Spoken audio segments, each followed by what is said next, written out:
கொண்டு கண்களை திறப்பது. அன்பர்களின் கனிவான கவனத்திற்கு ஒரு நினைவூட்டல். வாழ்க வளமுடன். அருட்தந்தை வேதாத்ரி மகரிஷி அவர்கள் தனி மனிதன் அமைதி பெறுவதற்காக உடல் நலத்திற்கு உடற்பயிற்சி, உயிர் வளம் பெற காயகல்ப பயிற்சி, மனம் அமைதி பெற அகத்தவம் மற்றும் அகத்தாய்வு பயிற்சிகளை அளித்துள்ளார்கள். இத்தகைய சிறப்பான மனவளக்கலை எனும் வாழ்க்கை கல்வியை உலக சமுதாய சேவா சங்கம் கை யோகா இணைய வழியே 12 நாட்கள் அடிப்படை பயிற்சியாகவும், அதனைத் தொடர்ந்து 4 மாதங்கள் சான்றிதழ் கல்வியாகவும் நம் இல்லம் தேடி வந்து அளித்து வருகிறது.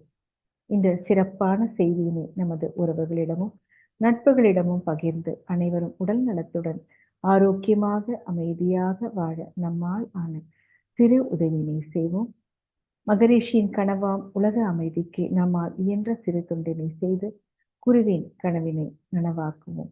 மேலும் விவரங்களுக்கு kundaliniyoga.edu.in என்ற இணையதளத்திற்கு செல்லவும். வாழ்க வளமுடன். தவத்தினை தொடர்ந்து எண்ணிய முடிதல் வேண்டும் என்ற தலைப்பில் சிந்தனை விருந்து வழங்குவதற்கு பேராசிரியர் அருள்நிதி புஷ்பகலா அம்மா அவர்களை அன்புடன் அழைத்து அமர்கிறோம். வாழ்க வளமுடன் அம்மா. வாழ்க வளமுடன். வாழ்க வையகம், வாழ்க வையகம், வாழ்க வளமுடன். குரு வாழ்க, குருவே துணை. என்னை இந்த உலகத்திற்கு கொடுத்த என் தாய் தந்தையரை வணங்குகிறேன். நமது குருபிரான் ஆசான் அருட்தந்தை வேதாத்ரி மகரிஷி அவர்களை வணங்குகிறேன். வாழ்க வளமுடன். இந்த இணையத்தில் இணைந்திருக்கும் வேதாத்ரிய குடும்ப உறுப்பினர்களுக்கு என்னுடைய வணக்கங்களும் வாழ்த்துக்களும். வாழ்க வளமுடன். ஆழமான தவத்தை வழிநடத்திய பேராசிரியரை அனைவரும் வாழ்த்து மகிழ்வோம். பேராசிரியர் அருள்நிதி ஜெயலட்சுமி குமரேசன் அம்மா அவர்கள் வாழ்க வளமுடன். பேராசிரியர் அருள்நிதி ஜெயலட்சுமி குமரேசன் அம்மா அவர்களும் அவர் தம் அன்பு குடும்பமும் அருட்பேராற்றல் கருணையினால் உடல் நலம், நீள் ஆயுள், நிறை செல்வம், உயர் புகழ், மெய்ஞானம் ஓங்கி வாழ்க வளமுடன், வாழ்க வளமுடன். இன்றைய சிந்தனைக்கான தலைப்பு எண்ணிய முடிதல் வேண்டும். முண்டாசு கவி பாரதியாரின் ஒரு கவிதையில் முதல் வரியை எடுத்து எண்ணிய முடிதல் வேண்டும் என்று சிந்திக்க இருக்கிறோம். எண்ணிய முடிதல் வேண்டும். முதலாவதாக எண்ணம் அப்படின்னா என்ன அப்படின்றத பத்தி பார்ப்போம். எண்ணங்கள் கடவுளின் திருவுளம் அப்படின்னு சான்றோர் வாக்காக இருக்கிறது. நாம் விரும்பியோ விரும்பாமலோ நமக்கு எண்ணம் வந்து கொண்டே இருக்கிறது. அறிவியல்ல சொல்றாங்க, ஒரு மனிதருக்கு சராசரியாக 60,000 எண்ணங்கள் ஒரு நாளைக்கு வருகிறது. உறக்கத்திலும் கூட எண்ணங்கள் நமக்கு வந்து கொண்டே இருக்கிறது. அந்த 60,000 எண்ணங்கள்ல 80% எண்ணம் திருப்பி திருப்பி நடந்த விஷயத்தையே நம்ம கொண்டு வந்துட்டு இருக்குது. இந்த எண்ணங்களை நல்ல எண்ணங்களா இருக்கும். அந்த நல்ல எண்ணங்களை நாம் நல்ல விதமாக முடிக்க வேண்டும். அதுதான் இப்ப பேச போறோம். ஒரு குறிப்பிட்ட வாழ்க்கை முறையில திருமணத்தன்று எப்படி வாழ்த்துவாங்கன்னா, எண்ணம் போல் வாழ்க்கையின் மணமக்களை வாழ்த்துவாங்களாம். நிறைய வார்த்தைகள்லாம் சொல்லாமல் 3 வார்த்தையில அவங்க வாழ்க்கையை பத்தி எளிமையா வாழ்த்தி முடிச்சிருவாங்க. புத்தர் சொல்றாரு, எண்ணங்கள் ஈடேற வேண்டும் என்றால் நல்ல எண்ணங்களை மட்டுமே விதைக்க வேண்டும். எதை விதைக்கிறோமோ அதுதான் நம்ம அறுவடை செய்யும். அதனால நல்ல எண்ணங்களே விதைக்க வேண்டும். இந்த மனித மனம் இருக்குல்ல, இந்த மனித மனத்துல யூகிக்க முடியாத பல எண்ணங்கள் வந்துட்டே இருக்குமா. நமக்கு தெரிஞ்சது வரும், தெரியாது வரும், விரும்புறது விரும்பாது எல்லாம் வந்துட்டே இருக்கும். பட் இந்த எண்ணத்துக்கெல்லாம் எப்படின்னா, அது நம்ம முன்னாடி ஒரு கண்ணாடி மாதிரி இருக்கும். கண்ணாடியில என்ன நடக்கும், நாம் எப்படி இருக்கிறோமோ அப்படியேதான் கண்ணாடி பிரதிபலிக்கும். அது போல நம் எண்ணம் என்ன நினைக்கிறோமோ அதே மாதிரிதான் நம்ம வாழ்க்கை பிரதிபலிக்கிறது. அதனால்தான் சொல்றாங்க, எண்ணத்துல கவனம் ரொம்ப ரொம்ப முக்கியமா இருக்கும். எண்ணங்களுக்கு ஏற்பவே நாம் உருவாகி கொண்டிருக்கிறோம். இந்த எண்ணம் மனிதர்களுக்கு மட்டும்தான் வருதா? இந்த மனிதர்கள் மட்டும்தான் என்றாங்க அதே மாதிரி செஞ்சு முடிக்கிறாங்க அப்படின்னு பார்த்தோம்னா, நம்ம எல்லாருக்கும் தெரியும், பறவைகள் வெளிநாட்டிலிருந்து பறவைகள் வந்து வேற வேற வேற இடத்துல இருந்த போதும் அது வந்து ஒரு குறிப்பிட்ட எண்ணத்தை, ஒரு இலக்கை வச்சுட்டு எவ்வளவு நம்பிக்கையோட அதனோட லட்சியத்தை அடையணும் சொல்லிட்டு அது வேடந்தாங்கல்ல வந்து ஒரு குறிப்பிட்ட காலம் தங்கிருந்து, அப்போ தங்கிய பின்பு பருவநிலை மாறும் பொழுது திருப்பியும் தான் வந்த அதே இடத்துக்கு, அதே கண்டத்துக்கு பறந்து பறந்து போயிருது. சோ இந்த எண்ணம், செயல் அப்படின்றது வந்து எல்லா உயிரினங்களுக்கும் பொதுவானதாக இருக்கிறது. ஆனால் நாம் மனிதர்களை மட்டும் ரொம்ப இதுல ஏன் போக்கஸ் பண்றோம் அப்படின்னா, எல்லா மனிதர்களாலையும் அதே போக்கஸ்டா அந்த எண்ணத்தை கொண்டு வர முடியல. அதுக்கு காரணம் என்ன? மனிதரிடமிருந்து அந்த மனம் அப்படின்றது வந்து ஒரு பெரிய வரம் எல்லாரும் சொல்றாங்க. ஆனா அதே வரம் என்ன பண்ணுன்னா, இப்போ எல்லாருமே மெமரி அப்படின்னா நம்ம என்ன சொல்லுவோம்? கம்ப்யூட்டர் சொல்லுவோம். அந்த ஆயிரக்கணக்கான கம்ப்யூட்டர்ல வச்சுக்க ஒரு ஸ்டோரேஜ் ஸ்பேஸ் இருக்குல்ல, அந்த ஸ்டோரேஜ் ஸ்பேஸை விட அதிகப்படியான ஸ்டோரேஜ் நம்ம மூளையில இருக்குதாம். அது பல ஆச்சரியங்களை வந்து நமக்கு நிகழ்த்தி காட்டிட்டே இருக்கும். இது எப்படி சாத்தியம் அப்படின்னு பார்த்தோன்னா, பல அறிவியல் கண்டுபிடிகள் இருக்கு. இப்ப நம்ம பேசிட்டு இருக்கிறது கூட ஒரு பெரிய அறிவியல் கண்டுபிடிப்பு தானே. இது எப்ப தோன்றுச்சு? ஏதோ ஒரு மனிதனோட மனசுல இது வந்து ஒரு எண்ணமா தோன்றிருக்கணும், அப்படித்தானே? அந்த எண்ணம் தான் இன்னைக்கு நாம் எல்லாரும் ஜூம் அப்படின்ற ஒரு விஷயத்துல கனெக்ட் ஆயிருக்கு. அந்த மனிதர் நினைத்த அந்த ஒரு எண்ணத்தை இப்ப செயலாக்கி விட்டுட்டார். எண்ணிய முடிதல் வேண்டும், அதை வந்து முடிச்சு கொடுத்தார் நமக்கு. இந்த மனம்தான் மகான் நமக்கு என்ன சொல்றாங்கன்னா, ஒரு நாளைக்கு 5 நிமிடவாவது அமர்ந்து எண்ணத்தை ஆராய்ந்து முற்பட்டால் விழிப்பு நிலை ஏற்படும். என்ன விழிப்பு நிலை ஏற்படும் நமக்கு? எண்ணமே வாழ்வு, எண்ணமே இயற்கையின் சிகரம், எண்ணம் எழுமிடம் ஒரு புள்ளி, முடியும் இடம் அகண்டாகாரம் அப்படின்றாங்க.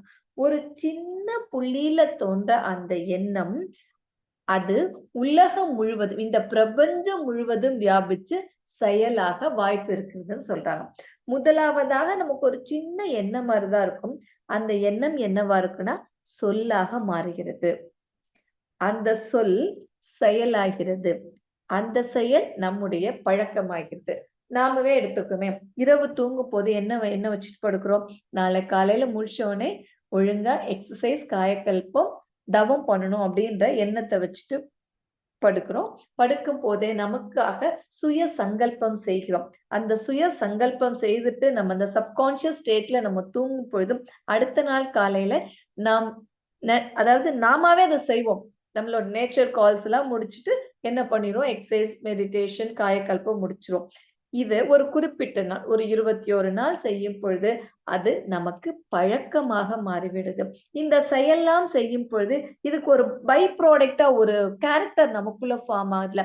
இதுக்கு முன்னாடி நாம் ஒரு குணமா இருப்போம், ஒரு செயலை செஞ்சுட்டு இருப்போம், கொஞ்சம் கோபப்படுறவங்களா இருப்போம், எதுக்கெடுத்தாலும் கவலைப்படுறவங்களாக இருக்கும். அதெல்லாம் மாறிட்டு இந்த பயிற்சிகளோட பை ப்ராடக்டா நம்மளுடைய குணம் வந்து மாறுகிறது. இந்த மாற்றம் வந்து இந்த பர்சனாலிட்டி டெவலப்மெண்ட் சொல்லுவாங்க. கொஞ்ச நாள் கழிச்சு என்ன ஆகுதுன்னா நம்முடைய வாழ்க்கையாக மாறுகிறது. இதுல என்ன நடக்குது? முதலாவதாக எக்ஸசைஸ் பண்றோம், அதுக்கப்புறம் மெடிடேஷன் பண்றோம். இது எல்லாம் செய்யும் பொழுது நாம் வந்து உணர்ந்து செய்தோம். எக்ஸசைஸ் வந்து உடல் தவம் அப்படின்னு செய்யறோம். அப்படி செய்யும் பொழுது எப்பெல்லாம் நம் மனது வந்து மனமோ உடலோ ஒரு ஸ்டில்னஸ்க்கு போகும்போது ஆட்டோமேட்டிக்கா நாம் என்ன பண்ணோம்னா இந்த பிரபஞ்ச சக்தியோட தொடர்பு கொள்றோம். எப்படின்னா, நம்ம எத்தனையோ ஊர்ல இருக்கிறோம், எத்தனையோ கண்டங்கள் இருக்கிறோம், எத்தனையோ மொழி, எத்தனையோ செயல் பழக்க வழக்கம் இருந்தாலும் இந்த பிரபஞ்சம் நம்மளுடைய எண்ணத்தை எப்படி புரிஞ்சுக்குது அப்படின்னா உணர்வு மூலமாக தான் புரிஞ்சுக்குது. இந்த உணர்வு நிலைக்கு வரும். கைப்பயிற்சி செய்யும் பொழுது நம் எண்ணமெல்லாம் என்ன இருக்கும்? கையை சுழற்றுறது, அதுல மட்டும்தான் நம்ம உணர்வை வச்சுட்டு இருப்போம். கண் பயிற்சி செய்யும் பொழுது கண்ணு அந்த பக்கம் இந்த பக்கம் போற, அதுல மட்டும்தான் நம்ம உணர்வை வச்சுட்டு இருக்கோம். எந்த ஒரு இடத்திலையும், எந்த ஒரு செயலியும், எந்த ஒரு உணர்விலையும் உணர்வு பூர்வமாக செயல்படும் பொழுது அதனுடைய விளைவு வந்து நலம் கொடுக்கிறதாக தான் தனக்கும் சமுதாயத்துக்கும் இருக்கும். தனி மனிதன் நல்ல எண்ணங்களை அதிகப்படுத்தணும், தீய எண்ணங்களை கொஞ்சம் குறைக்கணும். அதுதான் இப்போ இதனோட வேலையா இருக்கும். எண்ணிய முடிதல் வேண்டும், நல்ல எண்ணத்தை கொண்டு வரணும். இது எல்லாமே எப்ப சாத்தியமாகும் அப்படின்னா விழிப்பு நிலையில சாத்தியமாகும். நிறைய தவறுகள் எப்ப நடந்திருக்கு அப்படின்னு நம்ம டேட்டா எடுத்து பார்த்தாங்கன்னா, அவங்க உடல் மனம் சமநிலையில் போது, மனம் வந்து விழிப்பு நிலையில் இல்லாத போதுதான் நிறைய தவறான விஷயங்கள் நடத்துகிறது. அதே மாதிரி பெரிய பெரிய கண்டுபிடிப்புகள், நம்ம உறவுகளுக்குள்ள நல்லா இருக்கிறோம், ஒரு சமாதானமா இருக்கிறோம் அப்படின்னா விழிப்பு நிலையில நம்ம அத உணரும் பொழுது இது வந்து சாத்தியமாகிறது. இது ஒரு எண்ணம் வந்தாச்சு, அத செயலாக்கம். அடுத்து இதனோட வெற்றியை எப்படி ரீச் பண்ணலாம் அப்படின்னு பார்க்கும்போது, நம்ம உலகத்திலேயே ரொம்ப பெருசா நினைக்கிற விஷயம் என்னன்னா, பெரிய இமாலய சாதனை அப்படின்ற வார்த்தைய வந்து நம்ம ரொம்ப காமனா எல்லாருக்கும் யூஸ் பண்ணுவோம். அந்த இமாலய சாதனைய அடைச்சுட்டாங்க. அந்த இமாலய சாதனையே எப்படி சாத்தியமாச்சு? எத்தனையோ பேர் முயற்சி பண்ணாங்க. முயற்சி பண்ணாங்க, முயற்சி பண்ணாங்க. 1952ஆம் ஆண்டு வரை முயற்சி பண்ணிட்டே இருக்காங்க. அப்ப இருக்கிற ஒரு தட்பவெட்ப நிலை, இந்த நார்மலா இருக்கிற ஒரு லேண்ட்ஸ்கேப்ல இருக்கிறதுக்கும் மவுண்டன்ல ஏறும் பொழுது நிறைய மாறுபாடு வரும்போது பல பேர் அதுக்கு முயற்சி செஞ்சு அந்த உயிரை கூட காப்பாற்ற முடியாம அங்கேயே மடிஞ்சிட்டு இருக்கிற எத்தனையோ பேரை பார்த்திருக்கோம். ஆனாலும் சில பேர் என்ன பண்ணாங்க, அந்த விடாம அந்த முயற்சி செஞ்சுட்டே இருந்தாங்க. அந்த எண்ணத்தை எப்படியாவது முடிச்சணும் அப்படின்ற எண்ணத்துல இருந்தாங்க. இத பத்தி பார்க்கும்போது 2 பேர், Edmund Hillary and Tenzing Narke, இந்த 2 அன்பர்களும் வேறு வேற, ஒருத்தர் வந்து நியூசிலாண்டை சார்ந்தவராக இருந்தாரு, இன்னொருத்தர் வந்து நேபாள சார்ந்தவர்களாக இருந்தாங்க. இந்த 2 பேரும் ஒரு குறிப்பிட்ட ஒரு அமைப்போட சப்போர்ட் மூலமாக நம்ம எப்படியாவது போயிட்டு அந்த எவரெஸ்ட நம்ம அடைஞ்சே தீரணும், நம்ம எண்ணத்தை நிறைவேற்றியே தீரணும் அப்படின்னு நினைக்கிறாங்க. போயிட்டே இருக்கிறாங்க. கூட போன பல பேர் வந்து அந்த ஆக்ஸிஜன் சப்போர்ட் இல்லாம கொஞ்சம் இடத்துல அப்படியே மயங்கி விழுந்துடுறாங்க, மடிஞ்சு போயிருந்தாங்க. அதுல என்ன ஒரு விஷயம் இருந்துச்சுன்னா, அவங்க கொண்டு போயிட்டு இருக்க அந்த உணவு அவங்களுக்கு தேவையானதாக இருக்கணும். 2வதாக நீர். உணவு இல்லாம கூட இருக்க முடியும், நீர் இல்லாம இருக்க முடியாது. அந்த நீரை கொஞ்ச காலம் அவங்க கொண்டு போகணும். இதெல்லாம் சுமந்துட்டு தான் அவங்க வந்து டிராவல் பண்ண முடியும். போயிட்டு இருக்கும்போது ஒரு டைம்ல அவங்களால ரொம்ப முடியாம இருக்கும்போது, எப்படினாலும் நம்ம திரும்பி வந்துடலாம் அப்படின்ற ஒரு தாட் கூட அவங்களுக்குள்ள வந்துட்டு போனதா சொல்றாங்க. ஆனாலும் அவங்க என்ன இத நான் நினைச்சுட்டேன், இத நான் முடிச்சே தீருவேன் அப்படி சொன்னாங்க. அப்போ அந்த எண்ணம் என்ன எண்ணமாவா இருந்து, நல்ல எண்ணமாக இருந்தது. அந்த இடத்தில் இருந்து இந்த உலகத்தை பார்க்க வேண்டும் அப்படின்ற நல்ல எண்ணம் மட்டும் போதுமா அப்படின்னு பார்த்தோம்னா, திண்ணிய நெஞ்சம் வேண்டும். திண்ணிய நெஞ்சம் அப்படின்றத என்ன மாதிரி வகைப்படுத்தி இருக்காரு பாரதியார் பார்த்தோம்னா, மன உறுதி வேண்டும். எத்தனையோ பேர் முடியலன்னு திரும்பி வந்தாங்க. எத்தனையோ பேர் அதுக்கு மேல நடக்க முடியலன்னு அந்த இடத்திலேயே இருந்தாங்க. ஆனா, இவங்க மன உறுதியோட போறாங்க, போயிட்டே இருந்தாங்க. பூமியில இருந்து சராசரியாக 29,000 அடி மேல இருக்குது. இமயமலையோட உச்சம் அவ்வளவு தூரம் இருக்குன்னு சொல்றாங்க. அவங்க கொஞ்சம் கொஞ்சமா போயிட்டாங்க. போயிட்டு இதுல யாரு முதலாவதாக அந்த இடத்தை மே 29, 1953 ரீச் பண்ணியிருக்காங்க. யாரு முதலாவதாக அந்த இடத்தை ரீச் பண்ணியிருக்காங்கன்னு கேட்டப்போ, இதுவரைக்கும் அவங்க 2 பேரும் ரொம்ப நண்பர்களா இருந்த போதும் சொல்லவே இல்ல. ஏன் அப்படின்னா, இந்த எண்ணத்தை நாங்க முடிக்கணும்னு தாங்க நினைச்சோமே தவிர, இது மூலமா நீ பெரியவர், நான் பெரியவன், அந்த பேருக்கோ, புகழுக்கோ நாங்க போகாம இருந்தோம். 2 பேரும் தான் இத நாங்க ரீச் பண்ணோம் அப்படின்னு சொல்றாங்க. ரீச் பண்ணிட்டு அவங்க செய்த முதல் காரியம் என்ன தெரியுமா? அவங்க குழந்தை கையில இருந்த அந்த பென்சில கொண்டு அந்த இமயமலை உச்சியில நட்டு வச்சாங்களாம். நட்டு வச்சுட்டு திரும்பி பார்க்கிறாங்க. திரும்பி பார்த்துட்டு அவங்களுக்குள்ளாக ஒரு எண்ணம் தோன்றியிருக்கு. நான் உலகத்திலேயே, அதாவது பூமியில இருந்து பார்க்கிற ஒரு அதிகமான உயரத்துல நான் நினைச்ச மாதிரி அந்த இடத்த நான் ரீச் பண்ணிட்டேன் அப்படின்னு தோணுச்சாம். என்ன பண்ணீங்க? அடுத்து உங்களுக்கு என்ன தோணுச்சு அப்படின்னு கேட்டிருக்காங்க.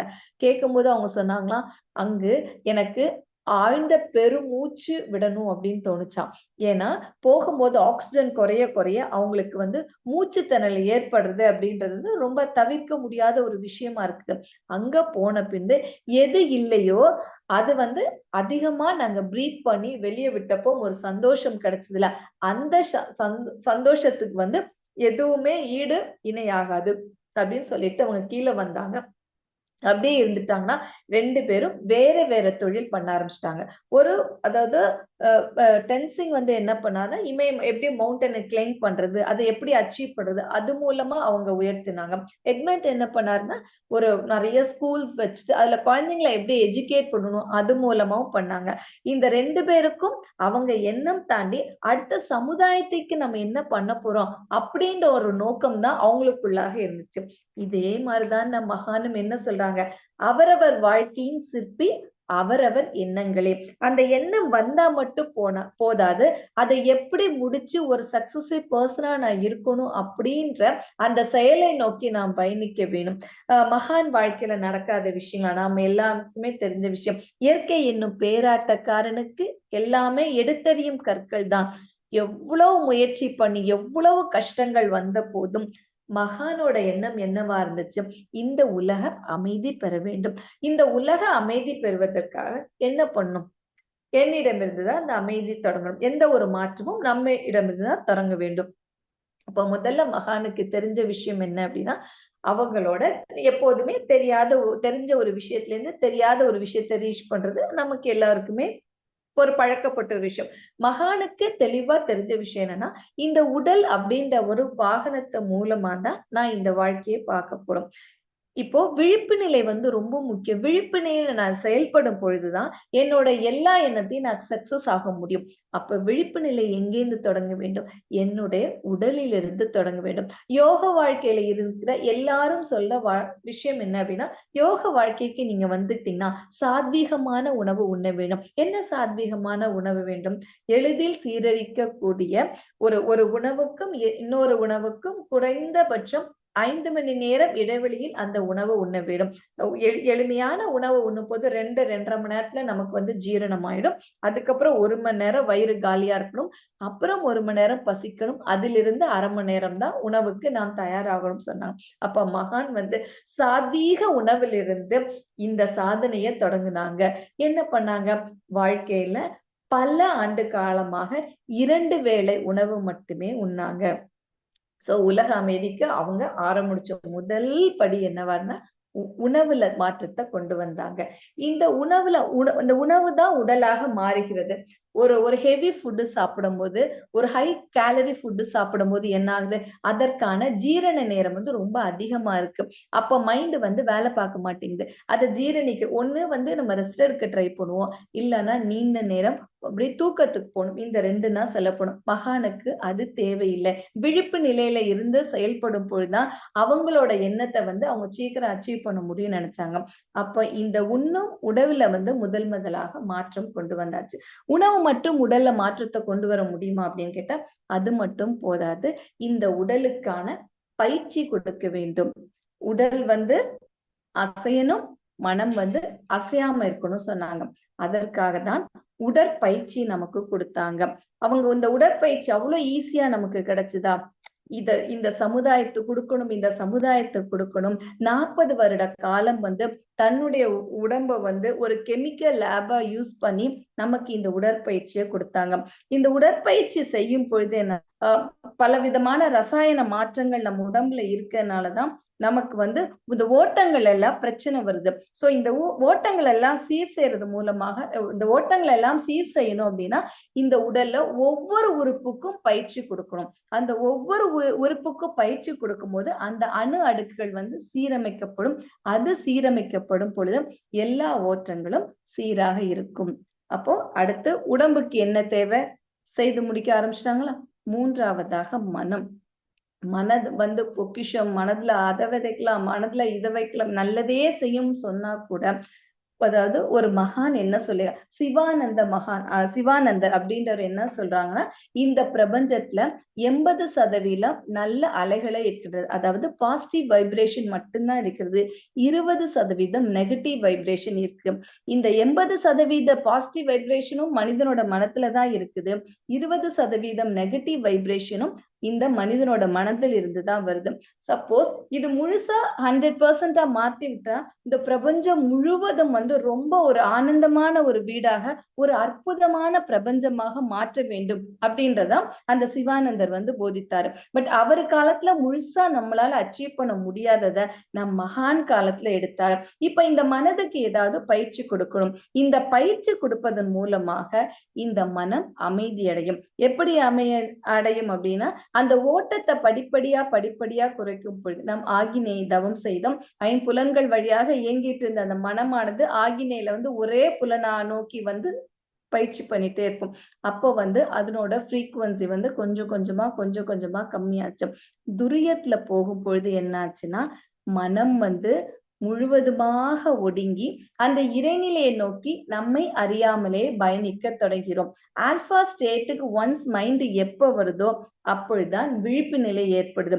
இந்த விழிப்பு நிலையில செய்யற எல்லா செயலும் அதாவது நடந்து முடிப்பதற்கான சான்சஸ் ஆர் மோர். அதனால்தான் நாம் தவம் செய்யும் பொழுதும் நம்மளுடைய எல்லா சங்கல்பத்தையும் எதுல நம்ம வச்சு சொல்றோம் அப்படின்னா, துரியத்துல வந்து நம்ம அந்த சங்கல்பத்தை நம்ம கொடுக்கிறோம்.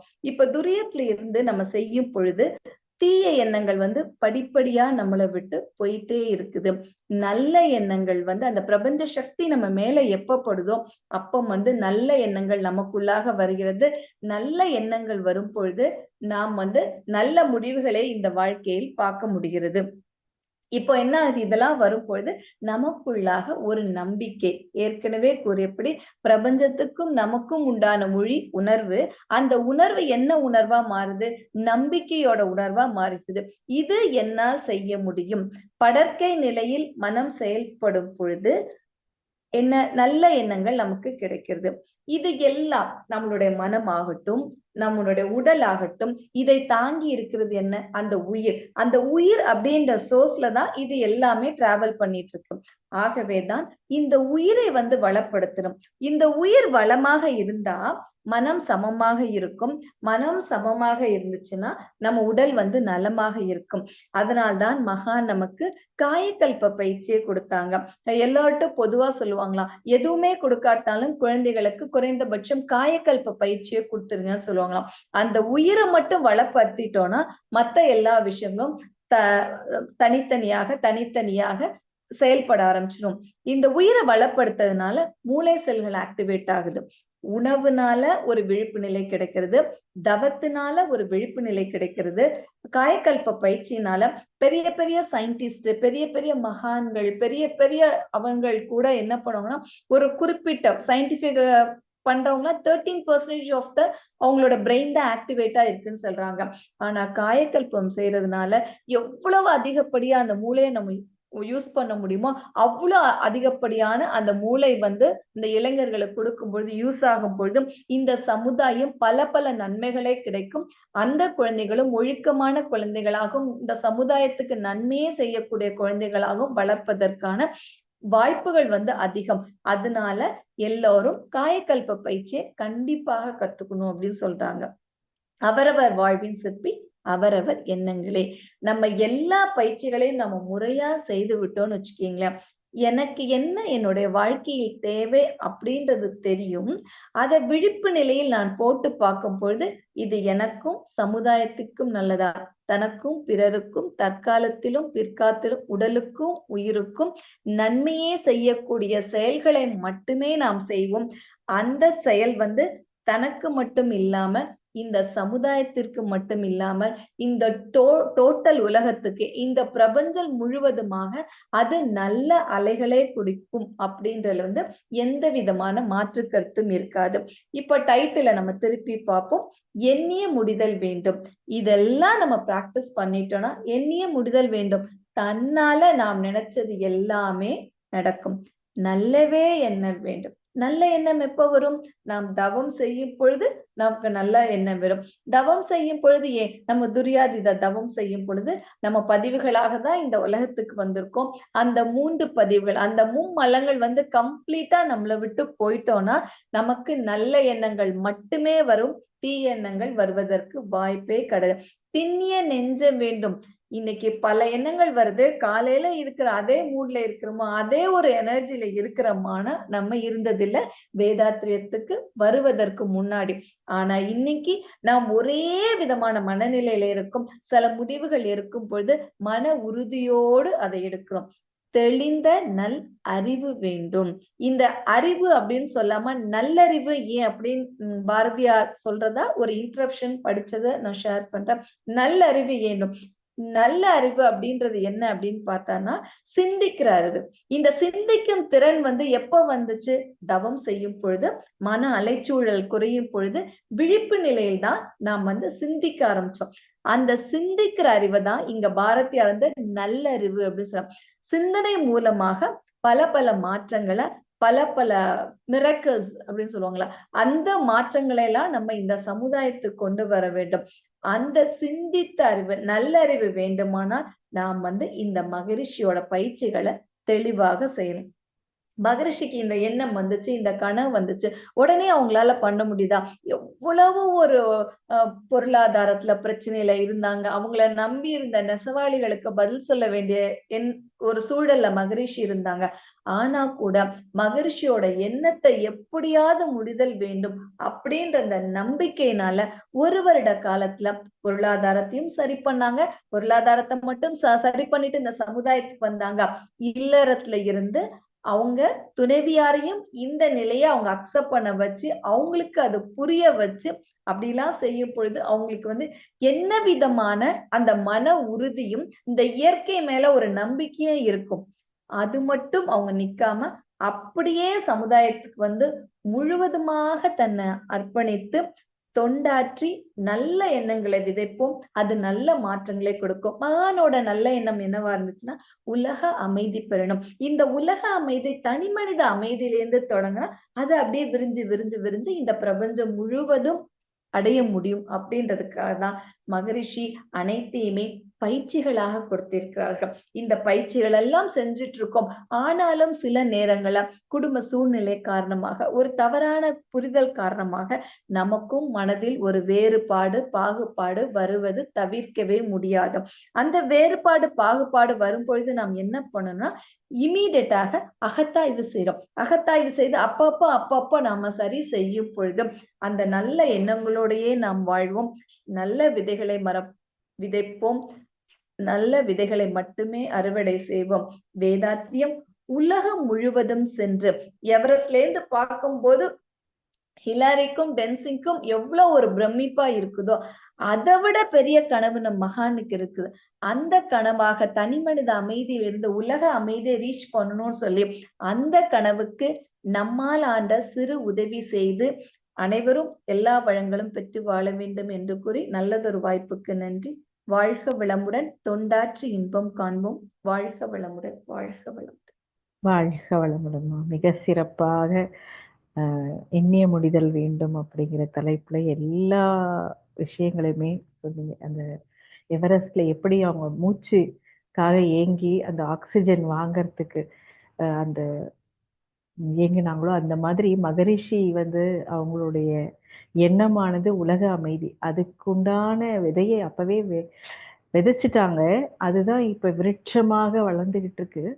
எல்லார் வீட்லேயும் அமைதி. மனவள கலைஞர்கள், பெரும்பாலான மனவள கலைஞர்கள் வீட்டில் அமைதியும் குடும்ப அமைதியும் இருப்பதை இப்போ கண்கூடா பார்க்க முடியுது. ஏன்னா நிறைய பேருடைய இந்த விஎஸ்பி ப்ரோக்ராம் ஆகட்டும், ஸ்டூடெண்ட்ஸ் கேம்ப் ஆகட்டும், எல்லாருமே இப்போ கோபம்லாம் குறைஞ்சிடுச்சு, எங்கள் வீட்டில் நல்ல மாற்றம் வந்திருக்கு, எங்களுக்குள்ள நல்ல மாற்றம் வந்திருக்கு அப்படின்னு சொல்றதுக்கு இந்த எண்ணம் தான் அடிப்படையாக பேஸாக இருக்கு.